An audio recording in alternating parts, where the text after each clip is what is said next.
اعوذ باللہ من الشیطان الرجیم، بسم اللہ الرحمن الرحیم۔ السلام علیکم پیارے بہن بھائیوں، اللہ پاک سے دعا ہے آپ کو صحت، تندرستی اور امن والی زندگی عطا فرمائے، اور آپ کے رزق میں برکت اور کشادگی عطا فرمائے، آمین، اور آپ کو ظالموں کے ظلم سے بچائے، آمین۔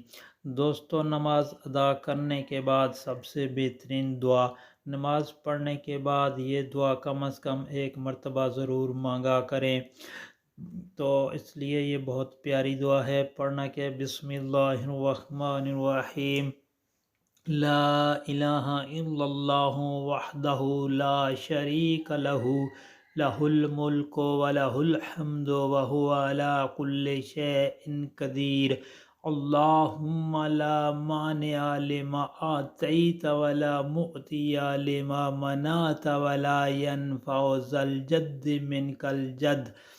اللہ کے سوا کوئی الہ نہیں، وہ اکیلا ہے، اس کا کوئی شریک نہیں، اسی کے لیے بادشاہی ہے اور اسی کے لیے تعریف ہے، اور وہ ہر چیز پر قادر ہے۔ اے اللہ، جو تو عطا کر دے اسے کوئی روکنے والا نہیں، اور جو تو روک لے اسے کوئی دینے والا نہیں، اور کسی صاحب حیثیت کو اس کی حیثیت تیرے مقابلے میں نفع نہیں دے گی۔ دوستو، جب نماز پڑھ لیں تو اس کے بعد یہ دعا ضرور مانگا کریں، یہ بہت ہی پیاری اور ہر چیز پر حاوی ہے، تو اللہ پاک سے دعا ہے کہ ہمیں اس پر عمل کرنے کی توفیق عطا فرمائے، آمین۔ اور آپ اس دعا کو آگے شیئر کریں، اللہ پاک آپ پر رحم فرمائے۔